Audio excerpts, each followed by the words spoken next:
Right. Welcome to the Sport MP Scholar-Athlete Initiative at the School for Conflict Analysis and Resolution. While our name has slightly changed, we used to be the Sport MP's Media Center, our purpose still remains the same, which is to serve as an interactive platform for the sport development, peace building, as well as sport diplomacy fields, in that we highlight both research and individuals who advance the field, both from a research perspective as well as a theoretical standpoint. Today I'd like to welcome with us Mr. Eli Wolff. I'm very excited to speak with him. He is also a scholar athlete. Mr. Wolff was a member of the U.S. Paralympic soccer team, and he's the program director of the Sport and Development Project at Brown University. He also serves as the director of the Inclusive Sports Initiative for the Institute for Human-Centered Design. And finally, I'm sure there's a lot more as we'll see in the next couple of minutes, but he is pursuing a PhD in Olympic Studies at the German Sport University in Cologne. Thank you, Eli, for joining me today. Cool, yeah, it's really great to be here. Thanks so much for having me. You're welcome. I'm just going to start off with a very basic general question, just so we can get to know where you're coming from, a little bit about your background. I guess the best way to start is, what drew you to sports? Why sports? What was its appeal? Yeah, for me, I competed as an athlete, and I got involved with sports at a young age. But for some reason, I was always particularly interested in more of the social aspects of sport. I was always the one on the soccer team, wondering the social dynamics of the game, rather than focusing on just scoring the goal or just doing the drill. I was, for some reason, whether it's from growing up and my family sort of reinforcing service work and academics and sports get all together. But also, I think because of the disability that I grew up with, and being just a little more socially aware and conscious, I just started to think about gender issues and racial issues and disability and just power dynamics. And so for me, I thought sport was just really interesting, and I took a course in college that really opened my eyes to just the whole social aspects of sport and society. And that really just got me thinking about, just really curious, but not so much in being a sports fan or anything. It was more of the critical thinking and issues of sports. And so it's really just been this kind of journey for me the last 10 or 12 years of kind of professionally, but then obviously as an athlete, at younger ages. But I always sort of was the one on the team that was and so all my teammates were shut up, or focus on, don't raise those questions. So what I'm hearing is, sport has just really been a part of your identity. And as you got older and you went into college and you picked up some courses and stuff, it just seemed to all come together. So maybe that course can qualify as an aha moment for you, that hey, this can really be more than just social activity. Yeah, no, definitely. Yeah, sometimes when I'm kind of reflecting or talking to different groups and so forth, I do oftentimes refer to that course. And then also, I was able to do a research project when I was an undergraduate that allowed me to kind of, be as a student to explore that curiosity. And it's actually sort of interesting because that the fellowship that I did as a student got it developed by the same funder to actually a specific sport for development fellowship. Mm-hmm. And that's actually, as a professional now, that's what I oversee. When I was a student, they didn't have a specific one on the sports track. I just happened to propose that. And so it's just really kind of cool to come back, later in life and now be kind of running this fellowship program. So.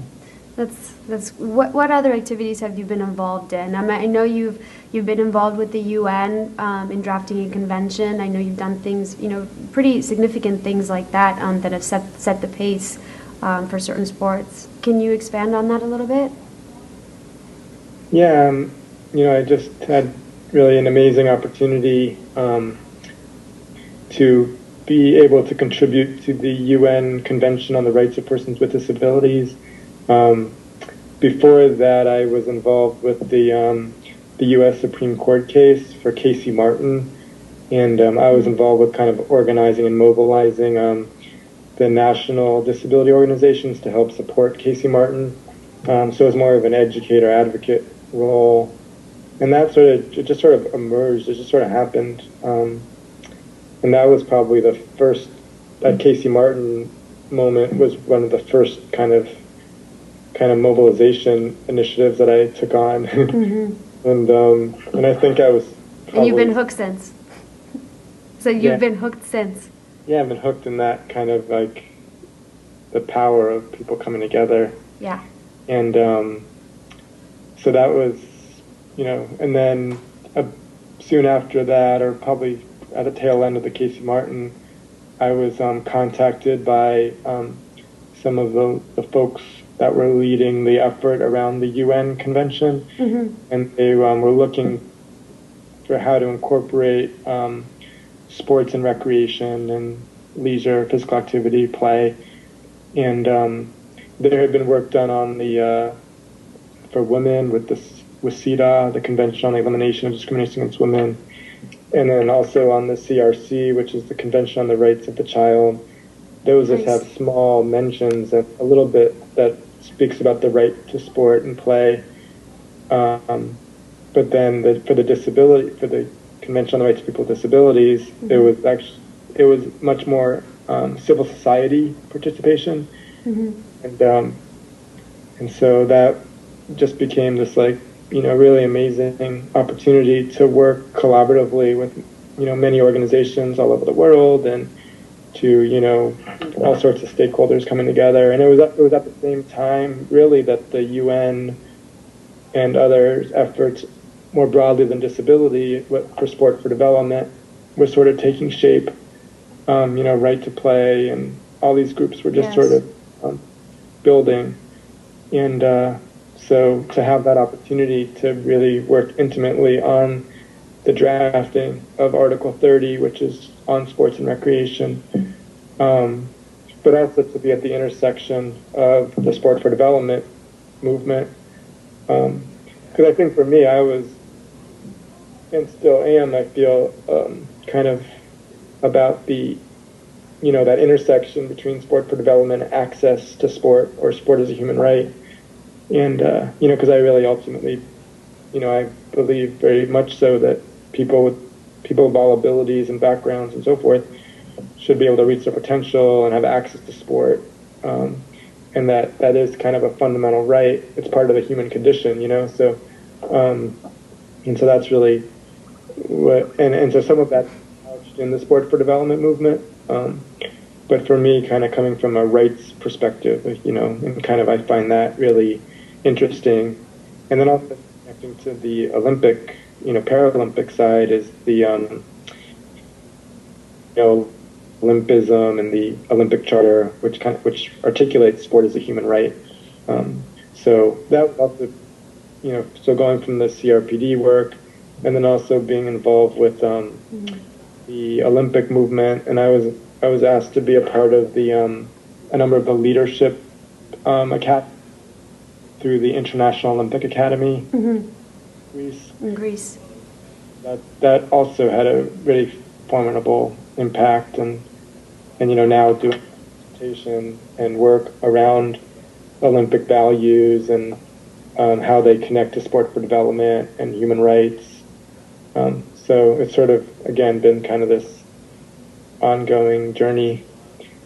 And then the work around, I guess the final comment I'll make is the work around, I actually hadn't really done as much sort of even like this conversation, I hadn't done as much kind of self-reflection on my role as an athlete in terms of what that means and contributions and what it means to be an athlete activist or a, athletes doing human rights work.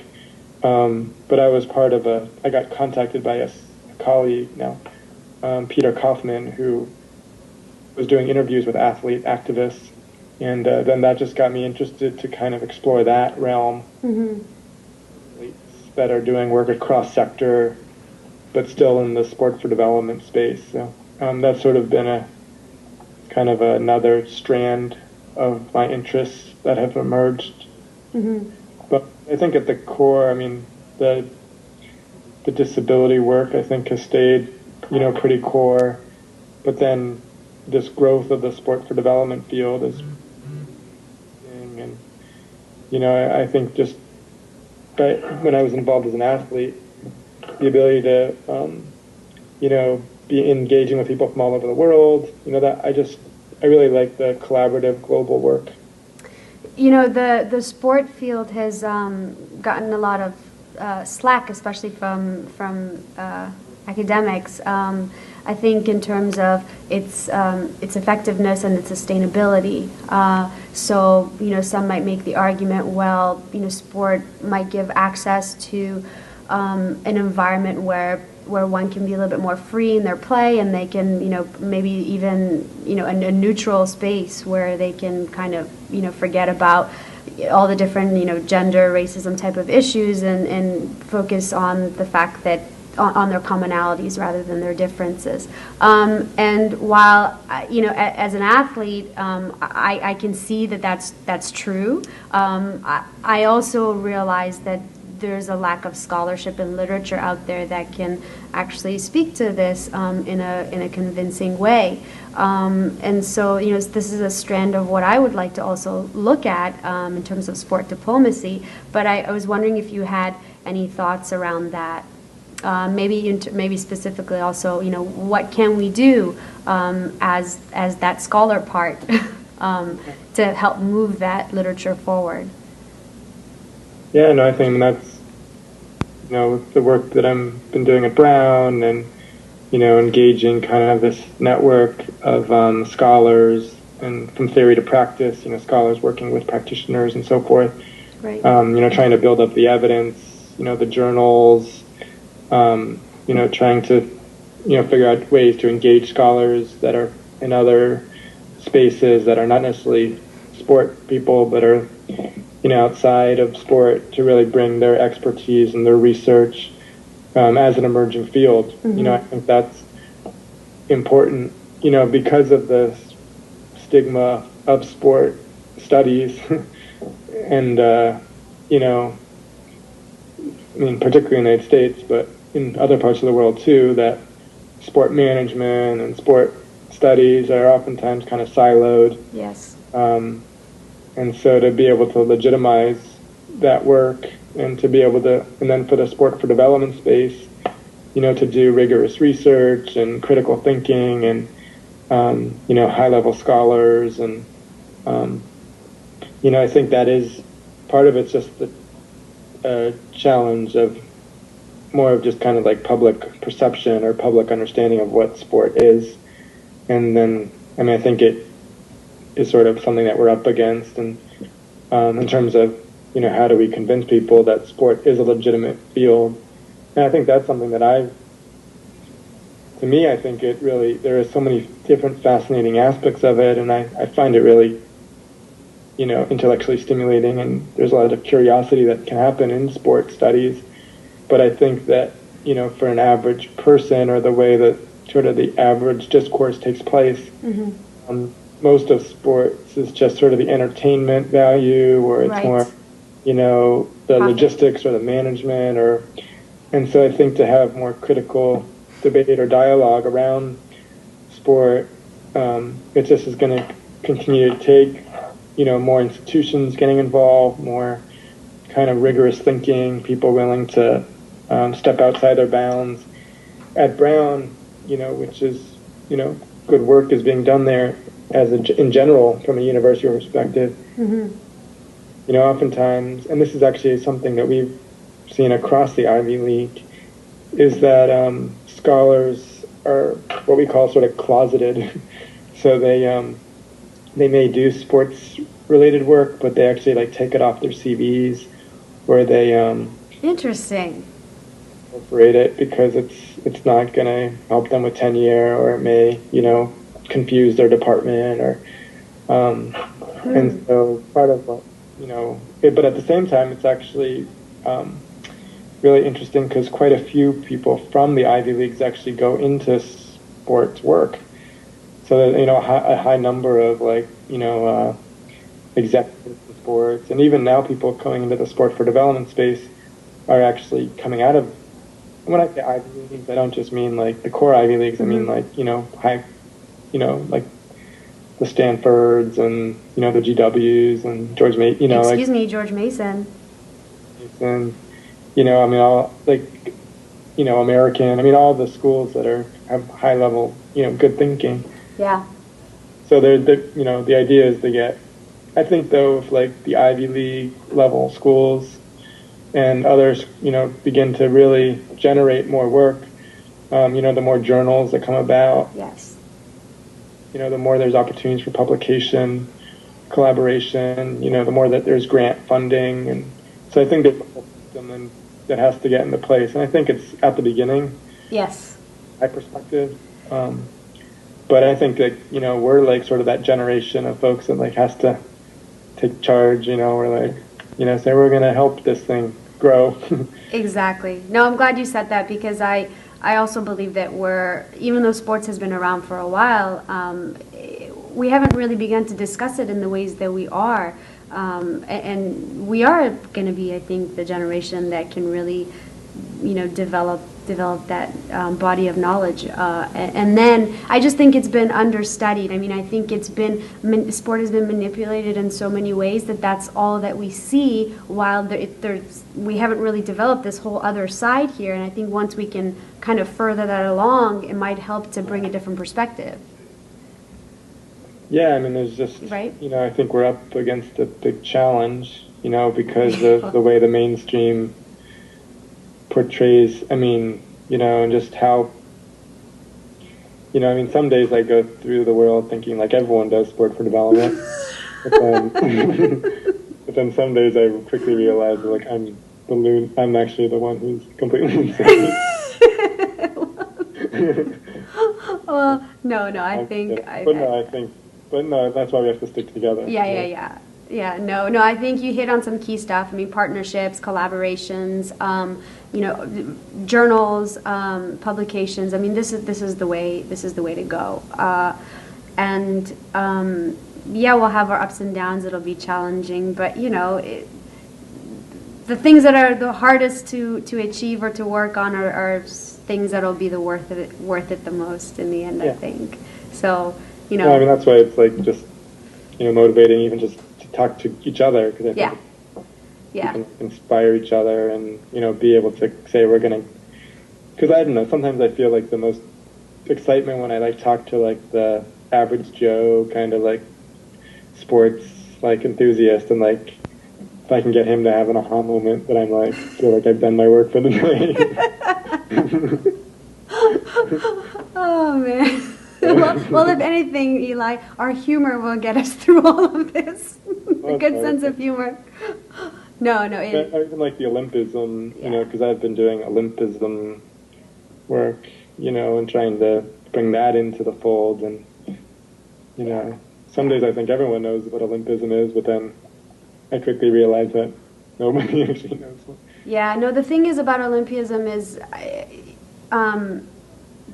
I think people, you know, see what's televised more around Olympics, and they see the politics that's involved behind the Olympics. You know, not so much the values of excellence and friendship and all the core ingredients that it tries to promote. But again, I don't necessarily blame others who don't see it in that way, because it hasn't really been portrayed as best as it could be.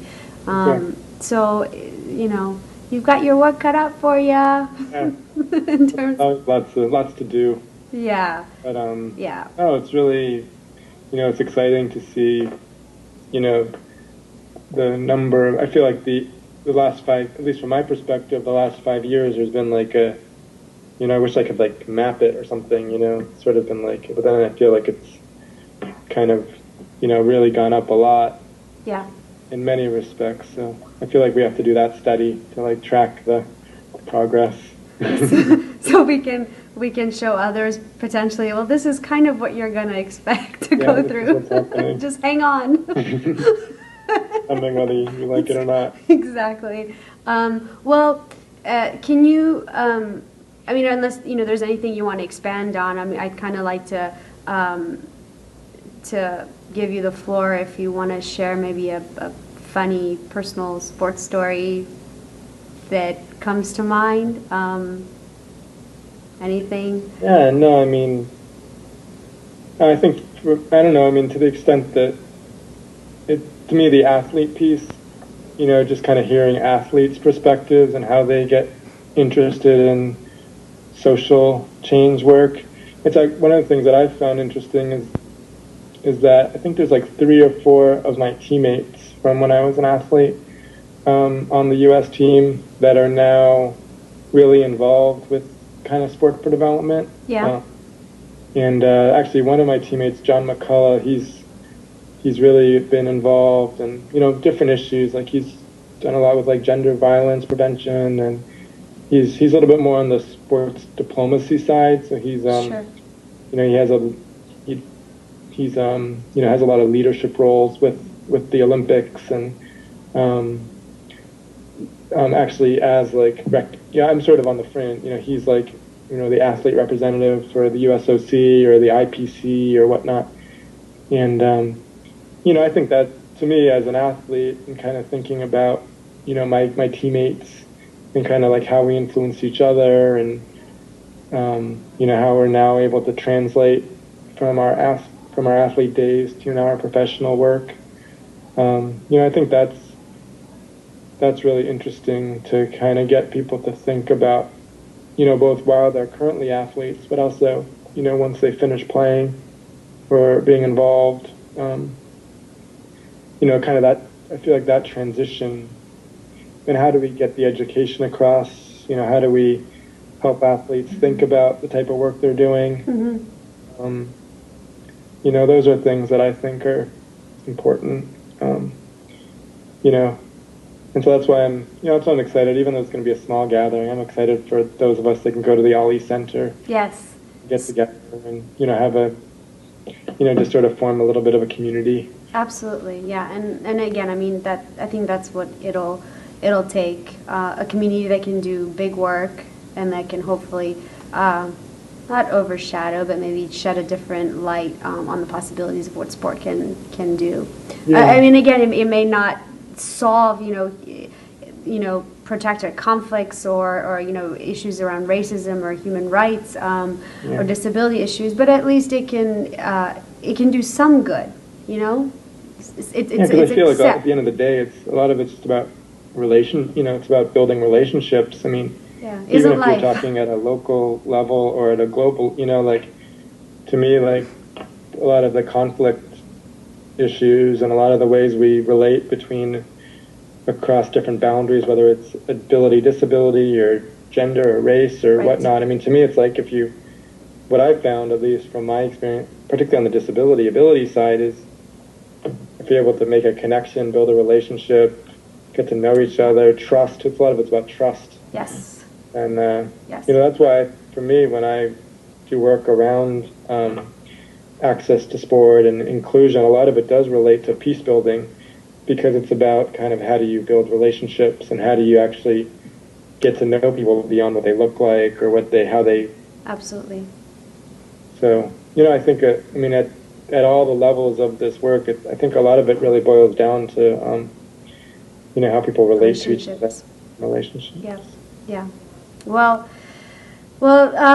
thank you so much. It was a good conversation. It inspired me. It motivated me. And I hope those who will tune in feel the same way too.